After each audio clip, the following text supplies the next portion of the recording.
ia akan diberi. Ucapan Nazim, yakni Al-Imam Ibn Abi Daud, itu pada hakikatnya adalah bersumber dalam hadis riwayat Imam Muslim. Hadis riwayat Imam Muslim, ya, di mana Allah Subhanahu wa taala ketika turun ke langit dunia, dia mengatakan, siapa yang meminta ampun, maka aku akan ampuni. Hal min mustafirin fa aghfira lahu.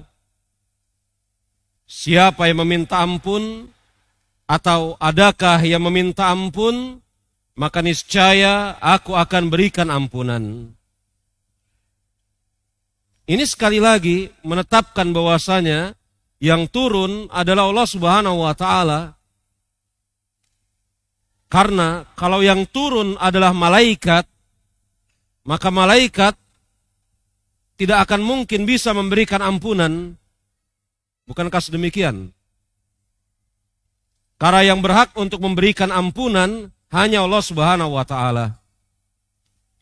Iya. Kemudian kita lihat pada bait yang ke-14. Rawazaka qaumun la yuraddu hadisuhum. Dan turunnya Allah Subhanahu wa taala, itu hadis-hadisnya telah diriwayatkan bahkan secara mutawatir oleh suatu kaum yang tidak ditolak hadis mereka. Ini sebagaimana yang saya katakan tadi, mengatakan bahwasanya yang turun bukan Allah. Misalnya yang turun adalah malaikat atau perintahnya ataupun yang semisalnya. Ini sama saja menuduh imam-imam ahli hadis menyembunyikan lafaz, atau na'udzubillah bahkan Rasul yang menyembunyikan keterangan tersebut. Padahal mereka dikatakan oleh Imam Ibn Abi Daud adalah suatu kaum yang tidak ditolak hadis mereka. Bahkan dikatakan, ala khabba qaumun kadzabbuhum wa qubbihu. Bahkan sungguh merugi dan tercela, yakni suatu kaum yang menolak atau mendustakan mereka. Jadi bait yang ke-14 ini, itu pada hakikatnya adalah menjelaskan apa yang tadi saya katakan, yang telah saya terangkan. Kalau yang dimaksud turunnya Allah adalah turunnya malaikat Allah, hanya ada dua kemungkinan. Kemungkinan yang pertama, Rasul menyembunyikan lafaz malaikat kepada para sahabat, tidak mengucapkannya. Dan ahlul bid'ah yang paling ngawur sekalipun, saya rasa tidak berani mengucapkan kalimat ini. Iya kan? Maka kalau kemudian Rasul mengucapkan kalimat tersebut, bahwasanya yang turun adalah malaikatnya Allah, bukan Allah itu sendiri, tetapi ternyata lafaz malaikat tersebut tidak terdapat di dalam riwayat-riwayat hadis, begitu, maka tinggal tersisa kemungkinan kedua. Apa kemungkinan kedua? Para perawi hadis, termaksud imam-imam ahli hadis, menyembunyikan lafaz tersebut. Iya enggak? Maka untuk menjawab kemungkinan kedua, Al-Imam Ibn Abi Daud mengatakan, hadis tersebut diriwayatkan oleh suatu kaum, bukan satu orang, kaum, menunjukkan mutawatir, yang tidak ditolak hadis mereka. Iya kan? Karena hanya ada dua kemungkinan. Kemungkinan Rasul tidak mengucapkan kalimat malaikah atau yang semisalnya, yang konsekuensinya Rasul lupa, Rasul kurang cermat di dalam mengajar umat, para sahabat, maka ahlul bid'ah yang paling ngawur saya rasa tidak akan berani mengucapkan kalimat ini. Iya kan? Karena konsekuensi dari kalimat yang mereka ucapkan kekufuran. Maka tinggal tersisa kemungkinan kedua, yakni apa? Para imam-imam ahli hadis sepakat menyembunyikan lafaz itu. Untuk menghentikan atau memotong kemungkinan yang kedua, Imam Ibn Abi Daud mengatakan mereka itu adalah suatu kaum yang tidak ditolak hadisnya. Bahkan orang-orang yang menuduh mereka, begitu, yang menuduh bahwasanya lafaz malaikah, lafaz amr ataupun yang semisalnya disembunyikan oleh imam-imam ahli hadis, maka mereka yang menuduh seperti itu, merekalah yang berdusta. Dan merekalah orang-orang yang buruk lagi merugi. Selesai kan?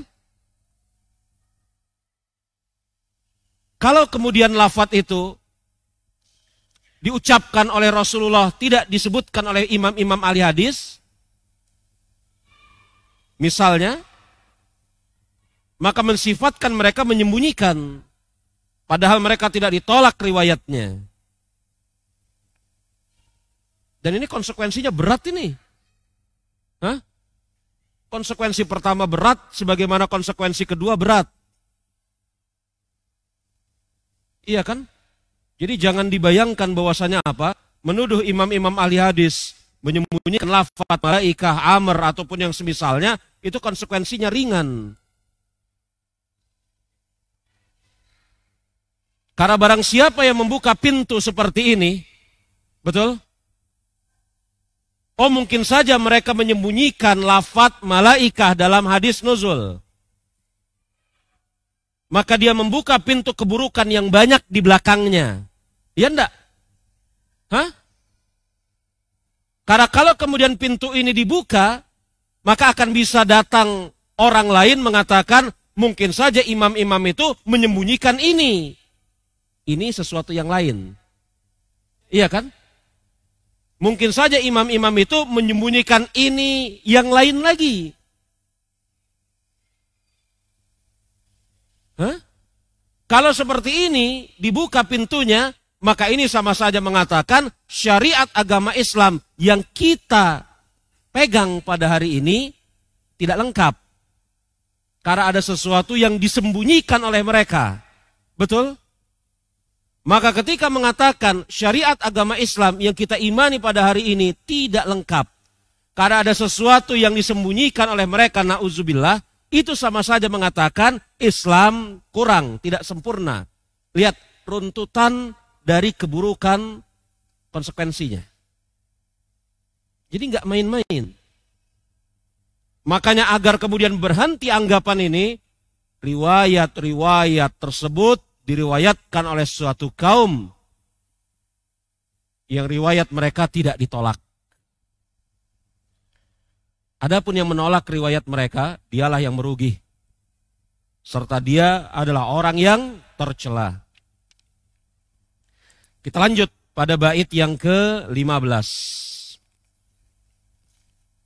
Iya. Bait yang ke-15. 16, 16, ya.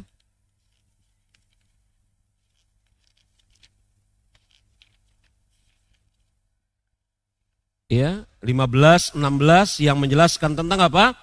Fadlu sahabati wa tafaduluhum wa mahabbatuhum. Yang berjudul keutamaan para sahabat, tingkatan keutamaan mereka, dan kewajiban mencintai mereka.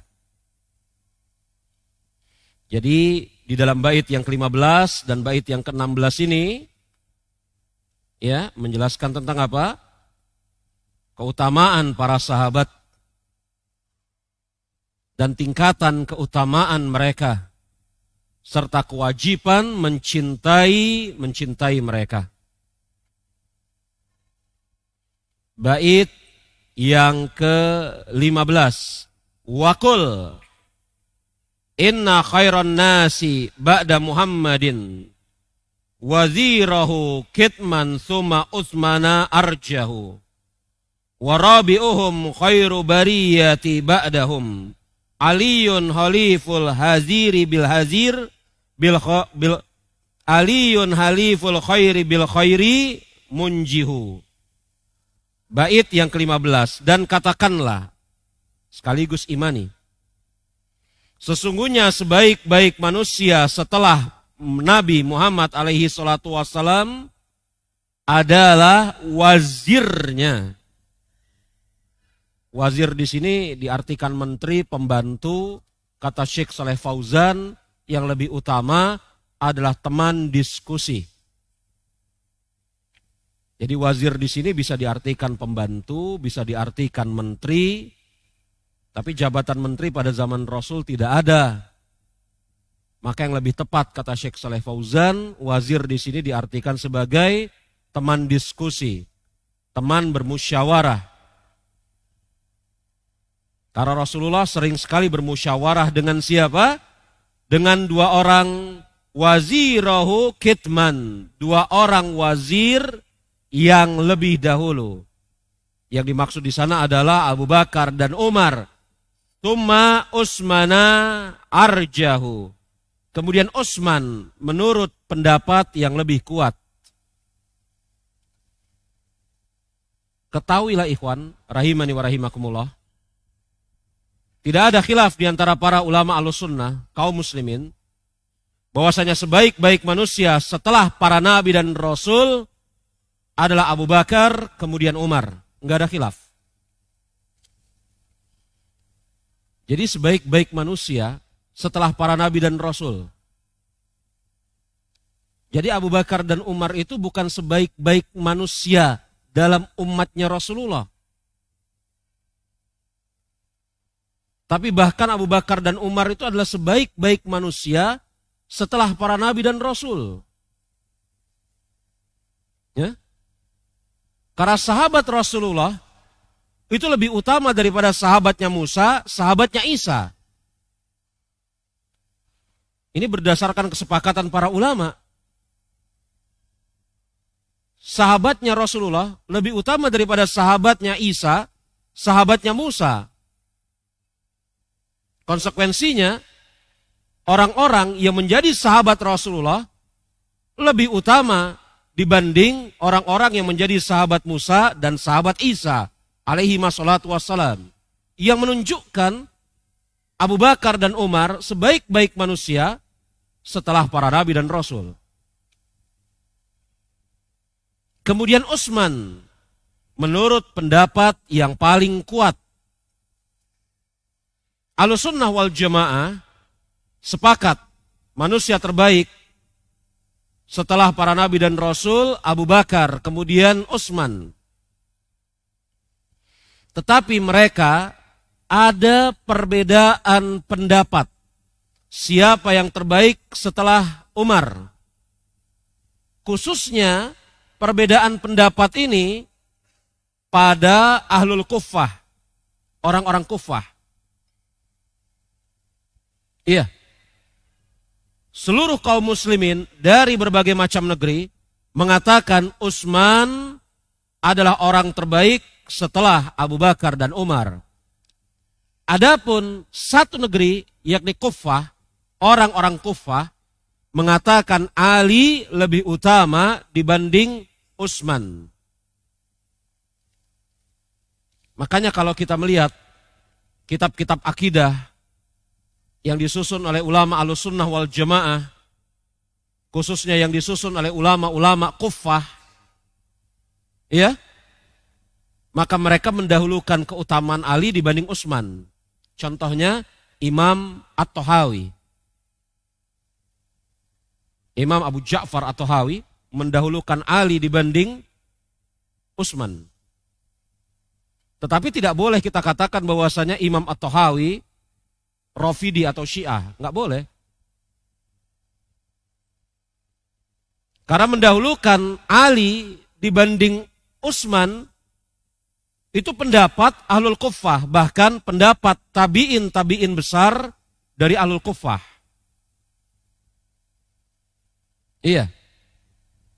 Tetapi pendapat yang paling kuat, yang arjah, kata Imam Ibn Abi Daud, yang paling utama setelah Abu Bakar dan Umar adalah Utsman. Utsman bin Affan, semoga Allah Subhanahu wa taala meridhoi beliau.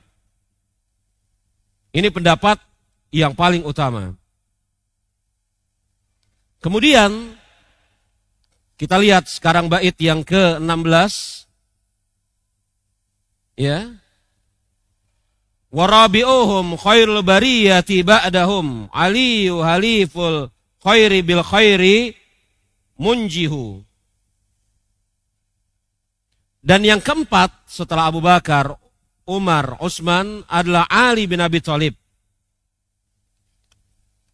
Dan yang keempat, yang terbaik setelah mereka adalah Ali bin Abi Thalib. Halifu, yakni sekutu khair bil khair, sekutu kebaikan demi kebaikan yang dengan sebab itu akan menyelamatkan. Yang dimaksudkan akan menyelamatkan, kata Syekh Abdul Razak, status persahabatan mereka dengan Rasulullah akan menyelamatkan mereka dari neraka jahanam. Dan memang seperti itu. Seluruh sahabat Rasulullah min ahlil jannah. Begitu. Iya. Maka jemaah, Syekh Saleh Fauzan hafizahullah ta'ala menyebutkan, kalau secara orang yang paling utama Abu Bakar, Umar, Utsman itu pendapat yang paling kuat, kemudian Ali. Adapun secara kelompok siapa yang paling utama? Kita sebutkan. Kata Syekh Saleh Fauzan, "Fala syakka anal muhajirin afdal minal ansar." Muhajirin lebih utama dibanding ansar. Ini tidak diragukan lagi.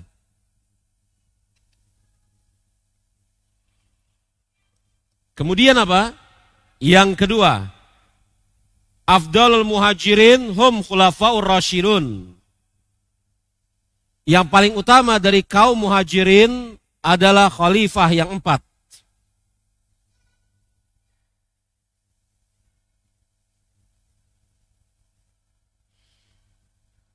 Setelah khalifah yang 4, yang paling utama dari kaum muhajirin, baqiyatul asyrati mubasyirina bil jannah. Sisa dari 10 orang, yakni 6, yang mereka dikabarkan oleh Rasulullah SAW termaksud penghuni surga. Siapa 6 itu? Nanti datang di dalam bait yang berikutnya. Kemudian siapa? Ahlul Badri, Ahlul Badar. Ahlul Badar. Kemudian siapa? Ahlul Bai'ati Ridwan. Orang-orang yang berbaiat di Bai'atul Ridwan.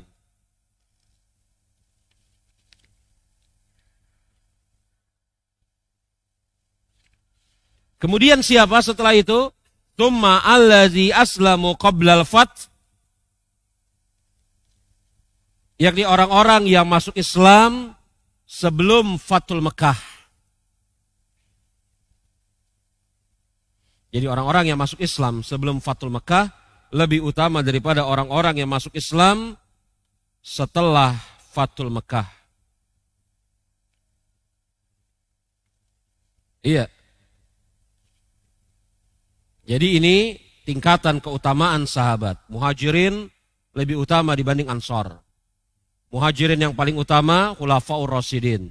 Setelah itu 6 orang. Setelah itu Ahlul Badar. Setelah itu orang-orang yang mengikuti Bai'atul Ridwan. Setelah itu orang-orang yang masuk Islam sebelum Fathul Mekah. Iya.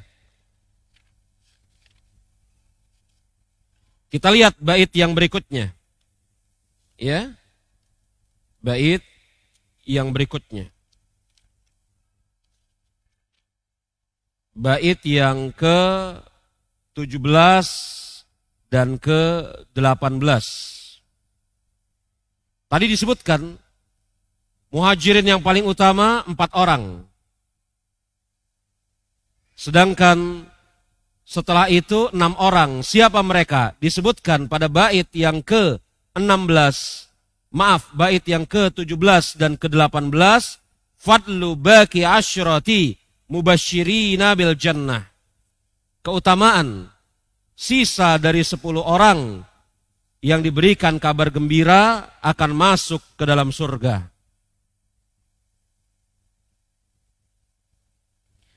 Bait yang ke-17. Wa innahumu larahtu laraiba fihim. Laraiba fihimu. Ala nujubi firdausi binuri tasrahu. Dan datang, ya, maaf, dan mereka orang-orang yang akan disebutkan ini tidak ada lagi keraguan pada mereka. Rahat itu ada lafadz rahtu, larahtu, itu untuk menyebutkan bilangan jumlah orang kurang dari 10. Jadi kalau orang jumlahnya antara 3 sampai 10, dalam bahasa Arab disebut ar-rahtu. Iya. Ala nujubi firdausi bin nuri tasrahu. Dan mereka, yakni siapa? 6 orang ini. Mereka wajib berada di dalam surga. Yang mewajibkan mereka berada dalam surga Rasulullah. Rasul yang mengatakan seperti itu. Surga Firdaus yang penuh dengan cahaya mereka berjalan. Siapa 6 orang tersebut? Bait yang ke-18. Sa'idu wa Sa'du ibnu Aufi wa Talhatu wa Amiru Fihrin wa Zubairu Mumaddahu. Sa'id, ya, yakni Sa'id bin Zaid. Kemudian Sa'ad bin Abi Waqqas. Kemudian Ibnu Auf, Abdurrahman bin Auf. Wa Talhatu, dan Talha bin Ubaidillah. Wa Amir Fihrin, dan Amir bin Fihr. Amir bin Fihr, ini namanya nama Abu Ubaidah ibnul Jarrah. Abu Ubaidah ibnul Jarrah itu namanya Amr bin Fihr. Abu Ubaidah itu adalah apa? Kunyah beliau. Nama beliau Amr bin Fihr. Wa Zubair, yakni Zubair bin Awam. Zubair bin Awam. Mumaddahu, dan mereka adalah kaum yang terpuji.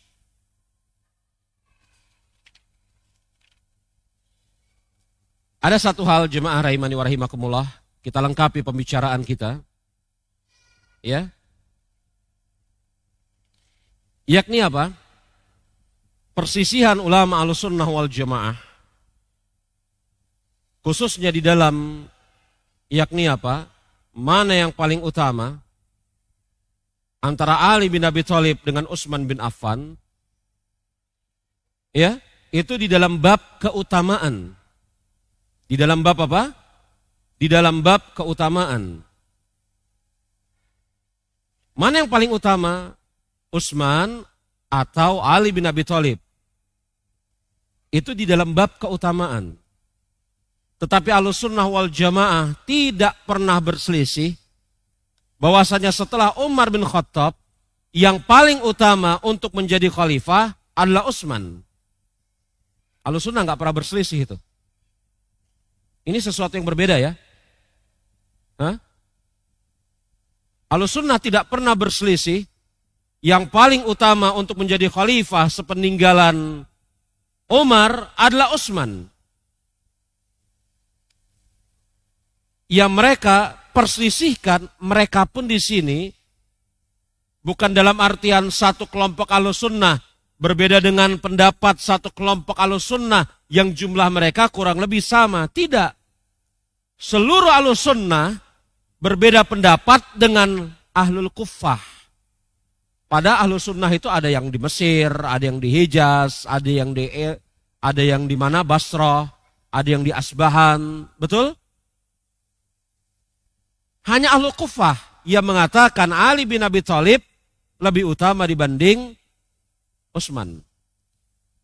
Tapi seluruh Ahlussunnah termaksud Ahlul Kuffah, mereka berpendapat yang paling layak menjadi khalifah sepeninggalan Rasulullah Abu Bakar. Setelah itu Umar. Setelah itu Utsman. Setelah itu Ali bin Abi Thalib. Makanya kita tidak bisa dan tidak boleh mengatakan Ahlul Kuffah yang seperti ini terpengaruh Syiah. Nggak boleh.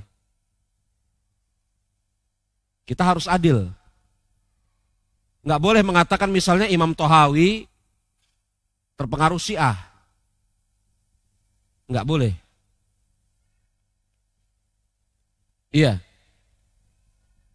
Syekhul Islam Ibnu Taimiyah mengatakan, "Wa man ta'na fi khilafati ahadi min haula'i fahuwa ad-dallu min himari ahlihi." Siapa yang mengatakan bahwasanya yang paling layak menjadi khalifah setelah Rasulullah adalah Ali, dan atau siapa yang mengatakan yang paling layak menjadi khalifah sepeninggalan Umar adalah Ali, bukan Utsman. Apa kata Syekhul Islam Ibnu Taimiyah? Siapa yang mengatakan seperti ini, fahuwa ad-dallu min himari ahlihi. Dia lebih blow on daripada hewan keledai tunggangannya. Dia lebih bodoh daripada hewan keledai tunggangannya. Kok bisa begitu? Iya. Karena jahil ada dua macam. Jahil basit, jahil murakkab. Betul? Jahil dalam arti nggak tahu, itu jahil basit. Yang kedua jahil dalam arti tahu, tetapi kemudian berpendapat yang sebaliknya.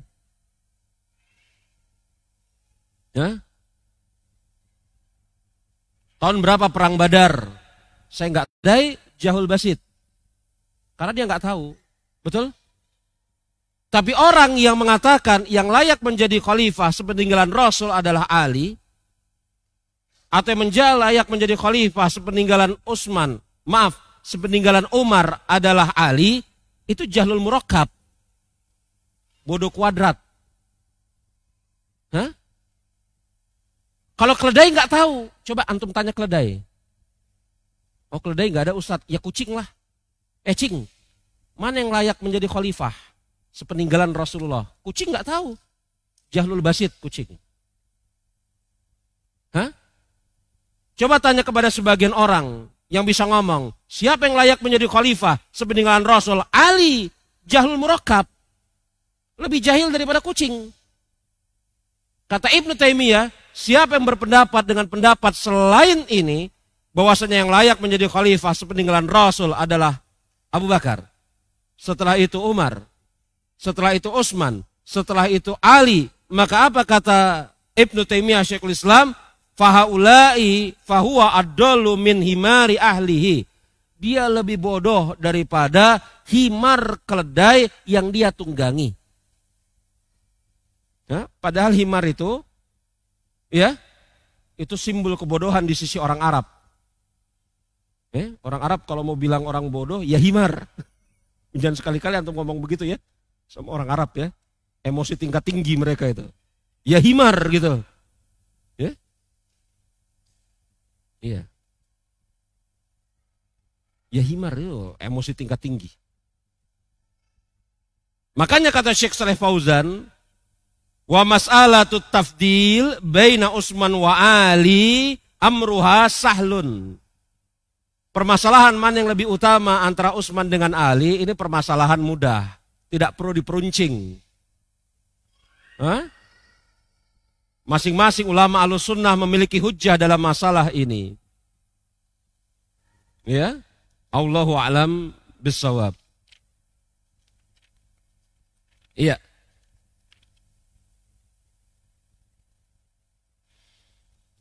Kita masuk kepada bait yang ke-19 dan bait yang ke-20. Betul? Bait yang ke-19 dan bait yang ke-20.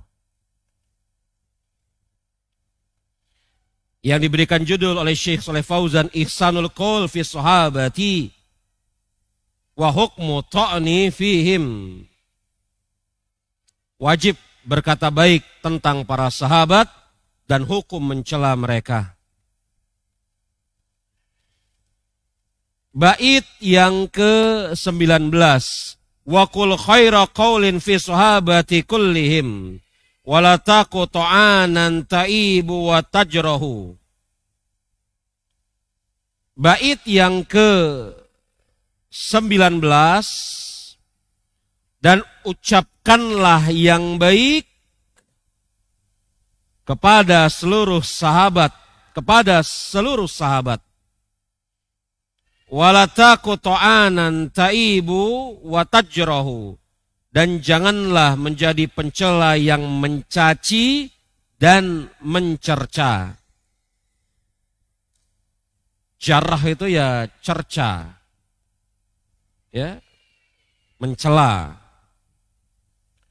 Faqad nataqal wahyu mubinu bifadlihim wa fi fathi ayyuli sahabati tamdahu. Bait yang ke-20. Dan sungguh wahyu yang nyata telah berbicara tentang keutamaan mereka. Di mana? Di dalam surat Al-Fat. Wa fi fathi. Di dalam surat Al-Fat. Ya, di dalam surat Al-Fat. Ayat yang ke-18. Di dalam surat Al-Fat, ya, yakni para sahabat dipuji, yakni dipuji oleh Allah Subhanahu wa taala. Jadi bait yang ke-19 dan bait yang ke-20 ini menjelaskan kepada kita kewajiban kita sebagai kaum muslimin Ahlussunnah wal Jamaah untuk kemudian tidak berkata kecuali yang baik untuk para sahabat dan menjauhkan diri dari mencela, mencaci mereka. Menjauhkan diri dari mencela dan mencaci mereka. Ya.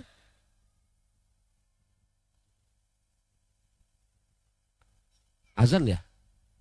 Azan. Baik, azan terlebih dahulu.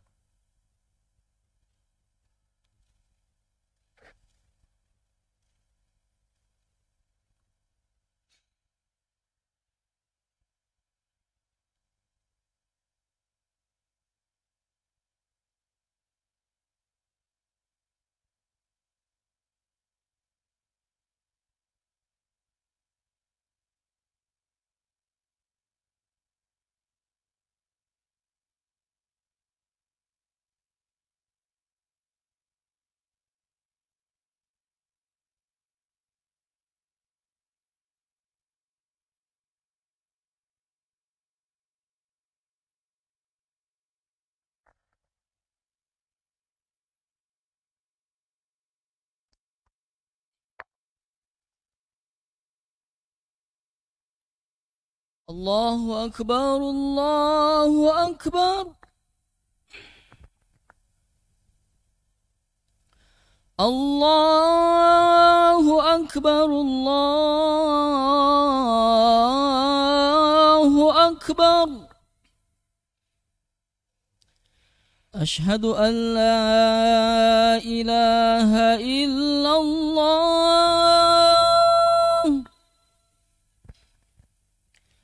أشهد أن لا إله إلا الله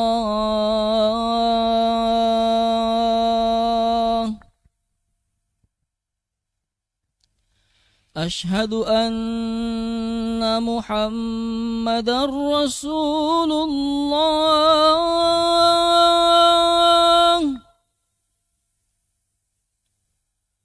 أشهد أن محمدا رسول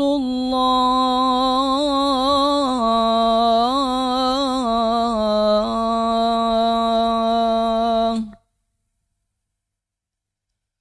حي على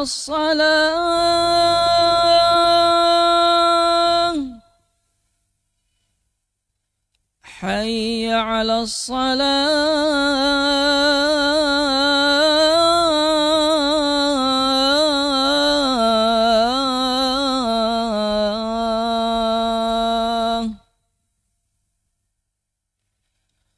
حي على الفلاح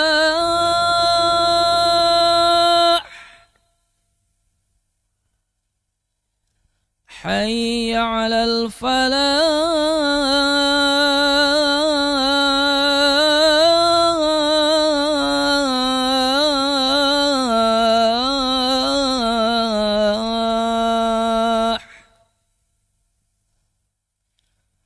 الله أكبر الله أكبر لا إله إلا الله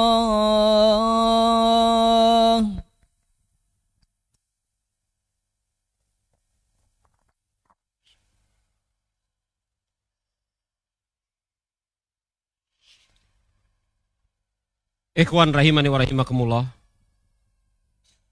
Allah Subhanahu wa taala telah memuji para sahabat dalam banyak sekali pujian. Di antaranya di dalam surat Al-Hasyr ayat yang ke-10. Ya. Walazina ja'u min ba'dihim yaquluna rabbana ighfir lana wa li ikhwanina allazina sabaquna bil iman wa la taj'al fi qulubina ghillan lil ladzina amanu rabbana innaka raufur rahim. Dan orang-orang yang datang setelah mereka, yakni setelah para sahabat, mereka mengucapkan, ya Rabb kami, ampunilah kami. Dan ampunilah orang-orang yang telah beriman sebelum kami. Dan yang paling pertama beriman dari kalangan kaum muslimin, mereka adalah sahabat. Dan janganlah engkau jadikan di dalam hati kami ada kedengkian kepada mereka. Ya Rabb kami, sesungguhnya engkau Maha Pengampun lagi Maha Penyayang. Maka kata Syekh Abdul Razak, berdasarkan ayat ini, Allah Subhanahu wa taala menyebutkan dua sifat yang seharusnya dimiliki oleh kaum muslimin terhadap para sahabat. Yang pertama, salamatus sudur, yakni selamat hati-hati mereka terhadap para sahabat. Dan yang kedua, salamatul lisan, selamat lisan-lisan mereka dari para sahabat.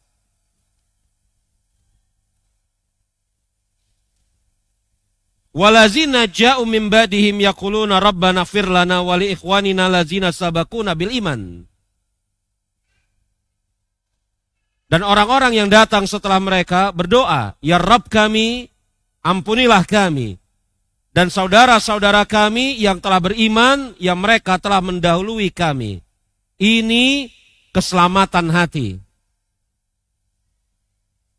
Karena mendoakan saudara sesama muslim, itu tanda selamatnya hati orang yang berdoa. Ibnu Taimiyah punya risalah bagus, As-Salamati Sudur, keselamatan hati. Jadi antum bisa tahu antum itu memiliki hati yang selamat atau tidak itu dari mana. maka diantaranya adalah mendoakan saudara sesama muslim. Karena kata Rasulullah, laisa mu'min al-fahish wala badhi wala ta'an wala la'an. Bukan seorang mukmin yang ucapannya itu buruk, yang suka mencela, yang suka mencerca. Laisa mu'min, kata Rasulullah. Yang ucapannya buruk, suka mencela, suka mencerca. Maka mukmin sejati, yakni hatinya selamat. Walazina ja'u min ba'dihim yaquluna rabbana ighfir lana wa li ikhwanina allazina sabaquna bil iman. Ini salamatul lisan. Saya salah sebut. Keselamatan lisan. Lisannya selamat, tidak mencela, bahkan mendoakan dengan doa kebaikan. Ini sifat pertama. Adapun sifat kedua, selamat hatinya dari membenci, dari mendengki, dari hasad, ataupun yang semisalnya. Maka Allah Subhanahu wa ta'ala berfirman, "Wala taj'al fi qulubina ghillan lil ladzina amanu, Rabbana innaka ra'ufur rahim." Dan jangan engkau jadikan di dalam hati kami ada kedengkian kepada orang-orang yang beriman. Ini musibah. Seorang yang mengaku beriman dengki kepada kaum mukminin yang lain. Ini musibah. Maka kata Syekh Abdul Razak, ayat ini menjelaskan dua sifat mukmin sejati terhadap para sahabat, yakni hati mereka selamat, tidak membenci, tidak dengki kepada para sahabat, sebagaimana lisan mereka selamat, tidak mencela, tidak mencaci, tidak memaki. Bahkan kata Imam Ibn Abi Daud, wa qul khair, ucapkanlah kalimat yang baik untuk mereka. Maka jangan sedikit pun buka pintu menyebutkan keburukan sahabat. Jangan. Simpan erat-erat, walaupun kita tahu. Simpan erat-erat. Apa yang telah terjadi di sisi mereka, maka itu telah berlalu. Adapun kebaikan mereka sungguh sangat banyak. Maka katakan wala taquttanan taib, maka jangan sekali-kali kalian mencela para sahabat, karena mencela sahabat itu adalah jalan masuk untuk menghancurkan syariat Islam. Iya, mencela sahabat itu adalah jalan, salah satu jalan masuk untuk menghancurkan syariat Islam.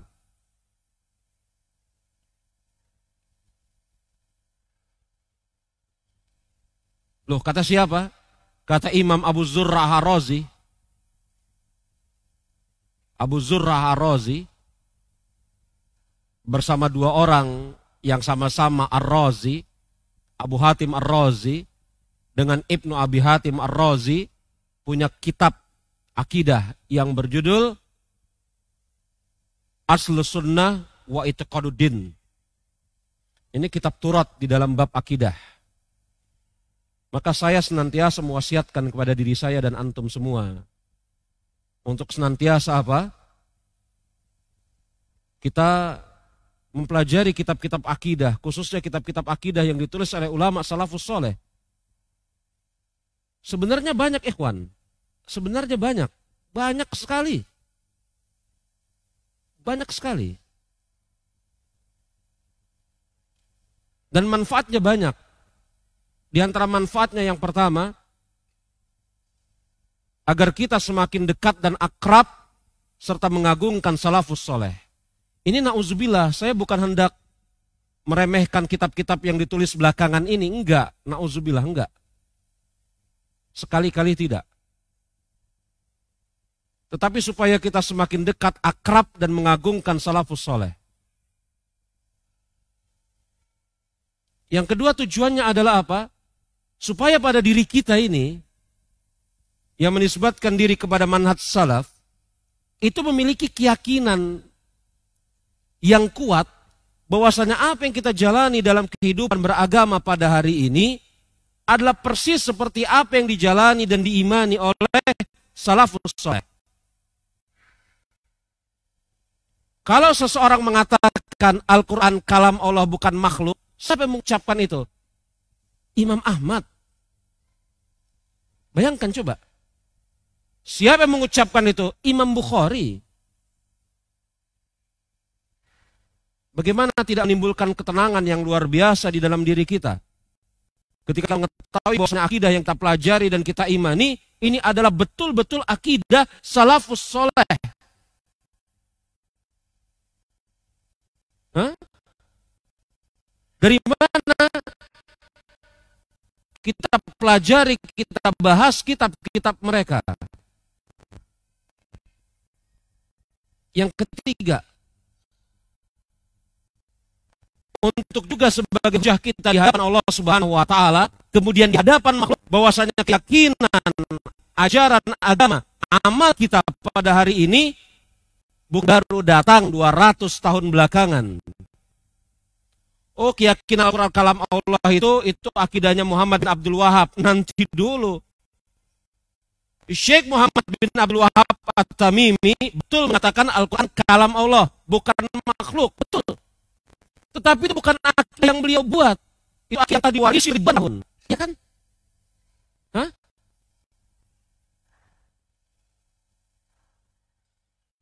Mengatakan bahwasanya apa? Allah itu punya tangan, itu ucapannya Albani atau Utsaimin. Nanti dulu. Dikatakan bahwasanya Allah Subhanahu wa taala punya tangan, punya wajah, ini akidah 1400 tahun yang lalu. Ini kan hujah di hadapan Allah Subhanahu wa taala. Kemudian di hadapan makhluk. Bahwasanya apa yang kita imani pada hari ini itu bukan baru muncul 100-200 tahun belakangan.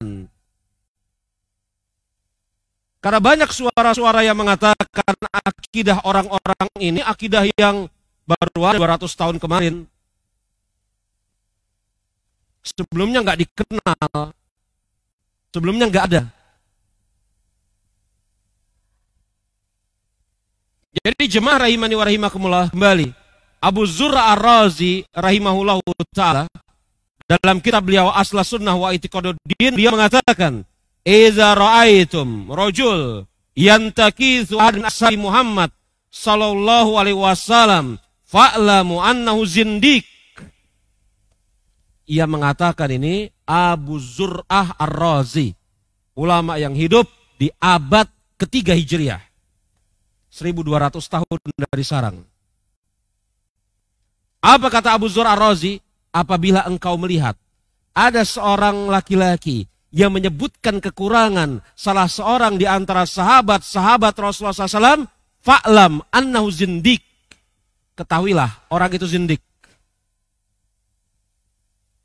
Maka saya katakan, jangan beri ruang atas diri kita untuk mengucapkan atau membahas kekurangan sahabat. Kita tutup.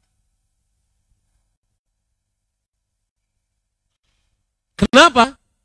Abu Zur'ah melanjutkan ucapannya, li'ana din hak, karena agama ini benar.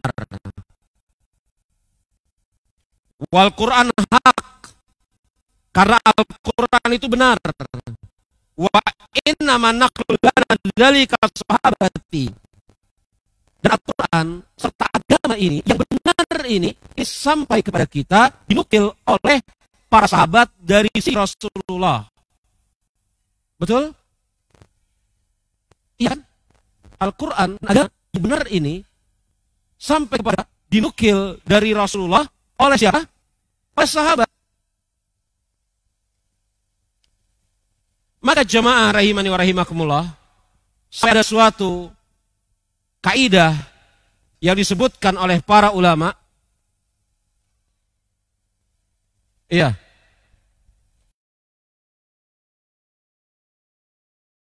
Ketika menutup pintu atas usaha sahabat, mereka mengatakan Li'ana ta'an fil naqal, ta'an fil mankul.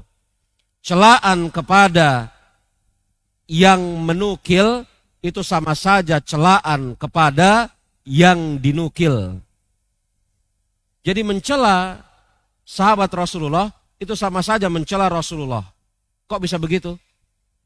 Kalau sahabat adalah orang-orang buruk, asumsikan seperti itu, betul?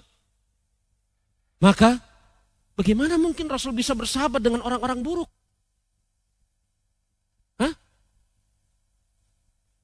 Kalau sahabat adalah orang-orang yang tercela, kok bisa-bisanya Rasul bersahabat dengan orang-orang yang tercela? Kalau Abu Bakar dan Umar adalah orang-orang sesat seperti ucapan Rafidah Syiah, lalu kenapa Rasul mengatakan mereka berdua berada di surga? Rasul salah ucap. Maka celaan kepada Abu Bakar, celaan kepada Umar, celaan kepada Utsman, celaan kepada Ali, celaan kepada sahabat, itu pada hakikatnya mencela Rasul. Rasul tidak selektif memilih orang-orang jelek untuk dijadikan sahabat. Hah? Atau Rasul salah ucap menyebutkan orang-orang ini yang layak masuk neraka, tiba-tiba Rasul katakan masuk surga. Makanya kata para ulama, semisal Imam Ibnu Hibban mencela penukil, yakni para sahabat, itu sama saja mencela yang dinukil, yakni Rasulullah. Allahu a'lam bishawab. Hal indakum soal, ada pertanyaan, saya silahkan. Ada pertanyaan? Pelajaran kita sampai di sini, sampai yakni apa? Bait yang ke-20. Insya Allah kita akan lanjutkan bait yang ke-21 pada kesempatan yang sesi berikutnya. Ada pertanyaan, saya silahkan.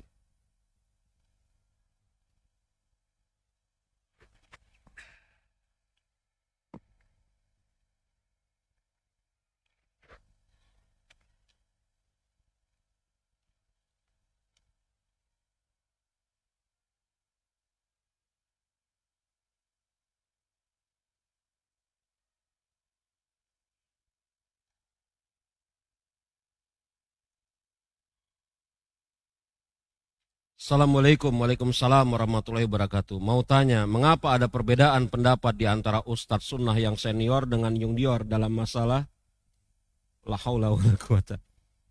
Ya, jemaah, perbedaan masalah fikih. Ini pertanyaannya yang pertama, sholat apa? Sholat jahar, maghrib, isya, subuh dalam hal membaca Al-Fatihah atau tidak? Betul? Saya bacakan dulu pertanyaannya secara lengkap. Mau tanya, mengapa ada perbedaan pendapat antara Ustadz Sunnah yang senior dengan yang junior dalam masalah yang pertama, sholat jahar, maghrib, isya, subuh dalam hal membaca surat Al-Fatihah. Yang senior, rakaat pertama dan tidak, yang senior, maksudnya Ustadz senior, rakaat pertama dan dua tidak membaca Al-Fatihah. Sedangkan yang junior membaca walaupun di rakaat pertama dan kedua. Pertanyaan yang kedua pun seperti itu. Kita katakan ini perbedaan fikih. Perbedaan fikih yang bahkan dikenal di sisi Ahlus Sunnah wal Jamaah. Ini bukan permasalahan Ustadz senior, Ustadz junior. Hah? Ini perbedaan fikih yang dikenal di sisi Ahlus Sunnah wal Jamaah. Yang kalau kita lacak, akarnya pun ada semenjak zaman salafus soleh. Dan mereka saling menguatkan pendapat yang mereka yakini dan melemahkan pendapat yang mereka tidak yakini. Bahkan mereka sampai membuat kitab di dalam masalah ini. Untuk antum ketahui bahwasanya pendapat yang mengatakan wajib membaca Al-Fatihah bagi seorang makmum di dalam sholat jahar maupun sholat sir, di rakaat pertama maupun rakaat kedua, itu bukan pendapat dalam tanda kutip Ustadz junior saja. Kalau kita tarik akarnya, ini pendapatnya Imam Syafi'i. Dan Imam Syafi'i jelas senior banget. Bahkan Imam Bukhari, betul, sengaja membuat satu buku khusus. Bayangin, untuk urusan yang seperti ini dalam tanda kutip, Imam Bukhari buat buku khusus yang beliau beri judul Juz'ul Qira'ah Khalfa Imam. Juz itu apa? Dalam penyusunan kitab hadis, ada yang namanya juz. Juz itu apa? Yakni kumpulan hadis dalam satu permasalahan, nggak banyak jumlahnya, mungkin antara 100 kurang dari 1000 hadis. 1000 banyak ya? Banyak apa sedikit? Hah? Banyak di sisi kita, bagi mereka dikit banget. Luar biasa. Juz itu kumpulan hadis dalam satu pembahasan yang jumlahnya nggak banyak, antara 100 sampai kurang lebih 1000. Begitu, yang temanya sama. Imam Bukhari buat buku Juz'ul Qira'ah Khalfal Imam. Yakni juz tentang qira'ah di belakang imam. Bacaan-bacaan makmum di belakang imam. Baik imam itu sedang sholat jahar atau sholat sir. Dan Imam Bukhari bawakan sekian banyak riwayat dari salafus soleh yang menetapkan bagi makmum tetap membaca di belakang imam walaupun imam sholat jahar.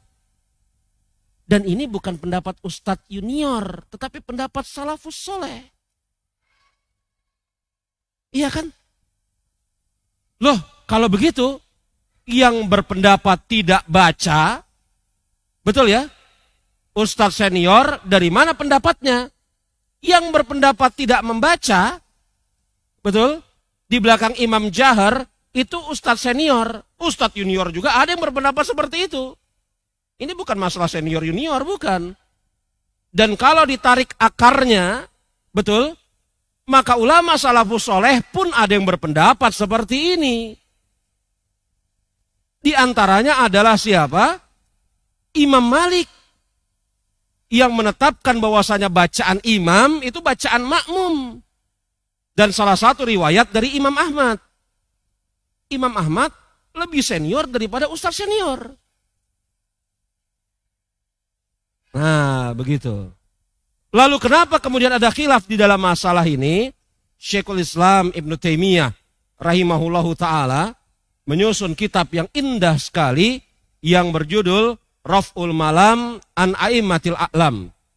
Dalam Raf'ul Malam an A'immatil A'lam, Ibnu Taimiyah Syekhul Islam sebutkan 12 sebab terjadi perbedaan pendapat di antara ulama Ahlussunnah di dalam bab fikih. Jadi di dalam bab fikih ya biasa saja. Kuatkan pendapat yang kita yakini, betul? Kita bantah pendapat yang kita anggap lemah dengan ilmu. Ya enggak? Kuatkan pendapat yang kita yakini berdasarkan ilmu. Kalau sanggup bantah pendapat yang tidak kita yakini berdasarkan ilmu juga, bukan berdasarkan kengawuran. Sambil berusaha mencari kebenaran dan pelihara persatuan kaum muslimin Ahlussunnah. Selesai toh? Begitu. Ini pertanyaan kedua ya seperti itu juga jawabannya. Apa alasan Ahlul Kuffah Ali lebih utama daripada Utsman bin Affan? Iya, sabda Rasulullah. Ketika kemudian mensifatkan Ali bin Abi Thalib di sisi beliau. Bahwasanya Rasulullah SAW bersabda dalam sebuah hadis yang diriwayatkan oleh imam-imam ahli hadis, ya Ali, sesungguhnya kedudukanmu di sisiku seperti kedudukan Harun di sisi Musa. Akan tetapi tidak ada lagi nabi sepeninggalanku. Jadi kedudukan Ali di sisi Rasul itu seperti kedudukan Harun di sisi Musa. Betul ya? Maka Ahlul Kuffah, nih perhatikan. Ahlul Kuffah ketika berhadapan dengan hadis ini mengatakan, kedudukan Ali di sisi Rasul seperti kedudukan Harun di sisi Musa. Hah? Harun Nabi, Musa Nabi. Rasulullah Nabi, Ali bukan. Kenapa Ali bukan? Rasul sendiri mengatakan, tidak ada lagi Nabi sepeninggalanku. Berarti Ali bukan Nabi. Tapi andai kata ada nabi sepeninggalan Rasul, mungkin Ali. Begitu kata siapa? Ahlul Kufah. Betul? Ini wajhu istidlal mereka gitu loh. Kalau ada nabi sepeninggalan Rasul, mungkin Ali. Tapi dibantah oleh mayoritas ulama. Rasul menyebutkan kedudukan Ali di hadapan Rasul seperti kedudukan Musa di hadapan Harun, yakni apa? Berdasarkan keturunan jalur nasab. Karena Harun dan Nabi Musa itu masih ada hubungan apa? Kekerabatan. Harun itu siapanya Musa? Hayo. Cari deh ya. Harun itu siapanya Nabi Musa? Nabi Harun itu siapanya Nabi Musa? Mereka masih punya hubungan kekerabatan gitu loh. Maklum? Jadi yang dipersamakan itu bukan kalau ada nabi sepeninggalan Rasulullah, maka yang layak menjadi nabi Ali. Bukan itu yang dipermasalahkan, kata mayoritas ulama. Tetapi yang dipersamakan oleh Rasulullah adalah seperti hubungan kekeluargaan. Musa dan Harun itu saudara. Harun itu siapanya Musa sih? Hah? Siapanya Musa? Siapa ikhwan? Iya saudara, saudara apa? Hah? Saudara sekandung. Nah ini dia jahlul murakkab ini. Bukan. Afwan. Siapa? Anak dari saudaranya, yakni apa? Anak dari saudaranya apa? Terhitung sebagai keponakan. Si Ali bin Abi Thalib siapanya Rasul? Hah? Nah, jadi masih ada hubungan kekerabatan. Kira-kira kayak gitu. Begitu ya? Apa nih? Bisa tolong jelaskan? Ini tulisannya jangan kecil-kecil ya. Tolong bisa jelaskan bagaimana kita menyikapi permasalahan fikih dan akidah. Gak ngerti saya pertanyaannya apa, ini panjang sekali urusannya. Ya.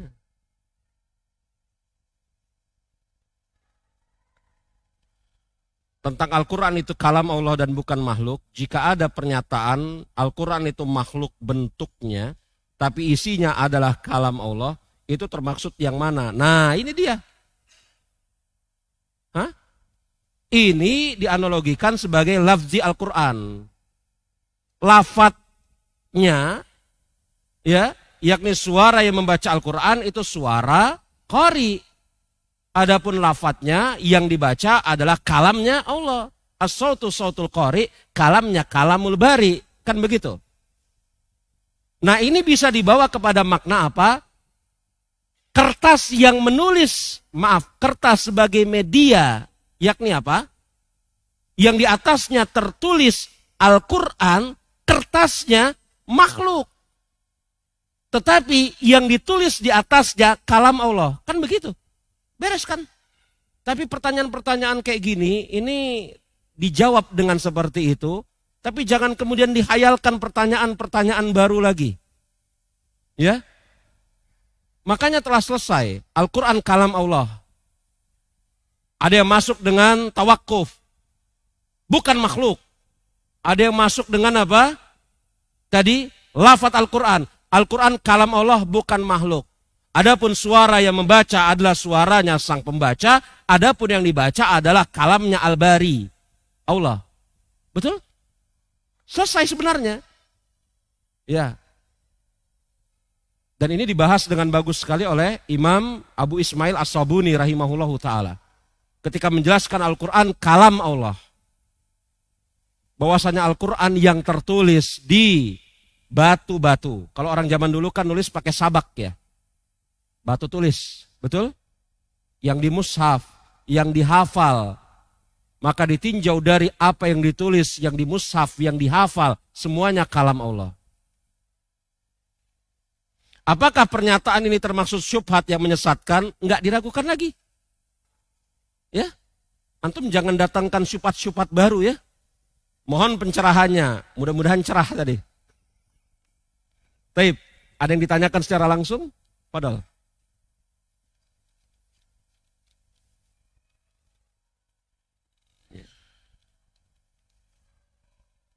Ada ikhwan? Kalau tidak, kita cukupkan sampai di sini pembahasan kita. Insyaallah ta'ala besok kita akan lanjutkan dari manzumah ini pada bait yang ke-21 dan seterusnya. Kita tutup dengan mengucapkan subhanakallahumma wa bihamdika asyhadu an la ilaha illa anta astaghfiruka wa atubu ilaik.